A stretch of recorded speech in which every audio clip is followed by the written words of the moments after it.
In here, and I'm here today checking out my fruit trees in the wintertime. I like checking out the fruit trees in the wintertime because all the leaves are off, so I can see the structure of the tree and I can see what I'm actually working with underneath. Because during the summertime, it's way too hard to see all this. I mean, just look at all this wood in here, all the fruiting wood, and these suckers are loaded up with fruiting wood.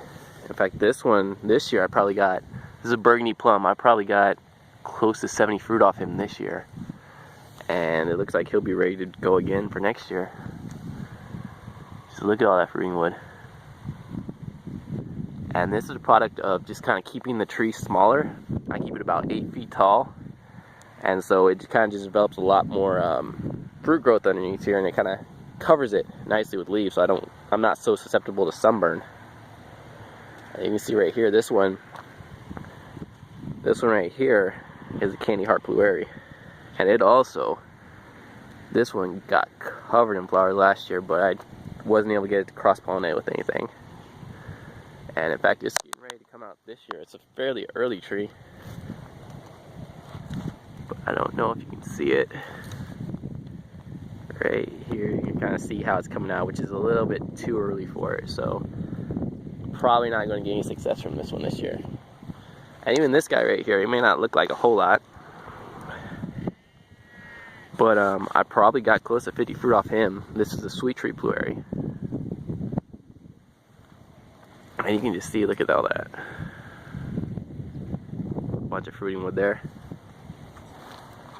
And even on this guy too. You can see a little bit of the sunburn I'm talking about. That happens when it doesn't get enough water and the sun just kind of eats up, just kind of burns on it, and it just basically just burns it up, and so it puts a little bit of sap there to try to heal it. And this guy right here, this guy is kind of susceptible to it. This is Emerald Butte. And you look at this guy right here, he's got a ton of fruiting wood on him.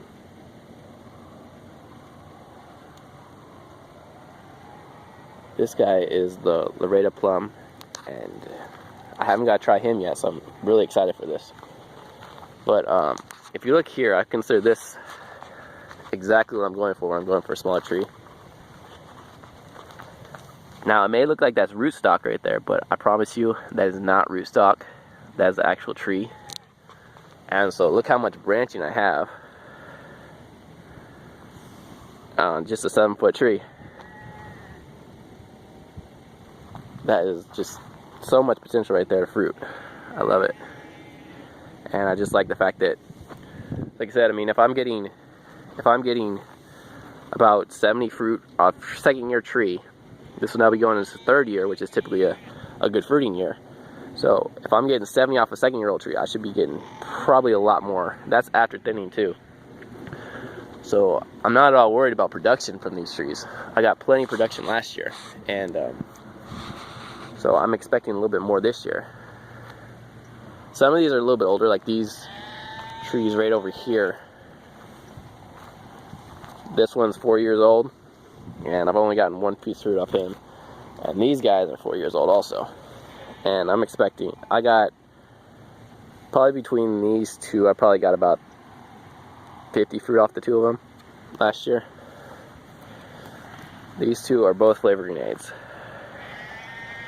And I should be getting quite a bit more fruit off them this year too.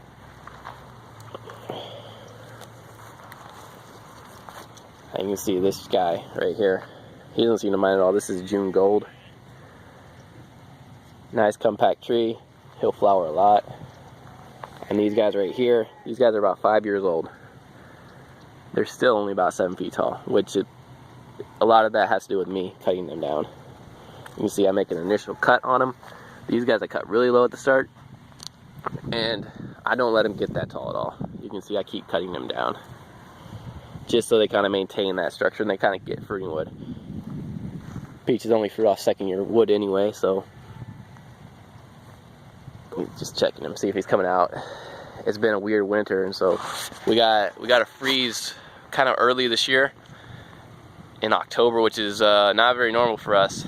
And now we're kind of in December here, almost January, and it's been kind of mild temperatures. We're like in like 60s, 70s, and so some of the trees, you know, are getting ready to come out because it's been such nice temperatures. And really, we haven't even hit winter yet.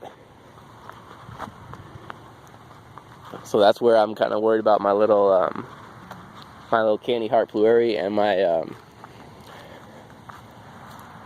flavor Osa pluot right here. But he's not showing any signs right now of coming out, which is a good thing.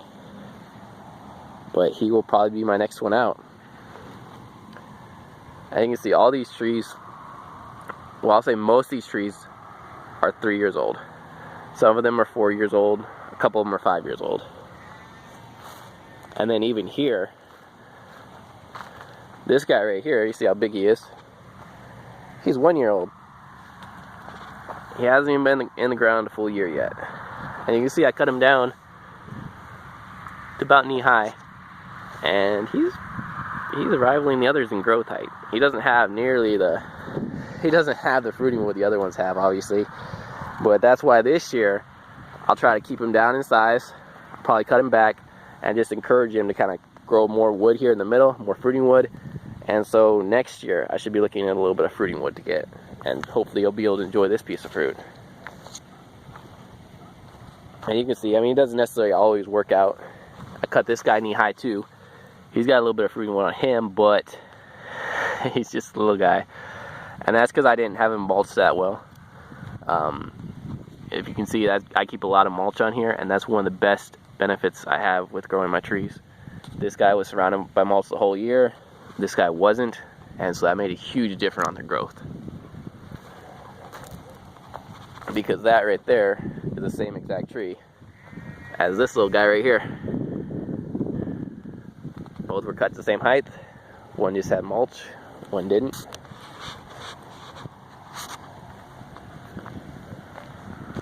And I'm hoping to get some apricots this year too. These guys are kind of riddled with fruiting wood too. Haven't had any luck with them yet though, so we'll see. I hear they aren't too. I hear a lot of people don't have luck with them down here in Texas, but I'll hopefully find out this year. I have seen some fruit, but mine just haven't fruited yet. But thank you guys for watching. I hope you enjoy it. Feel free to subscribe, and thank you so much. Till next time.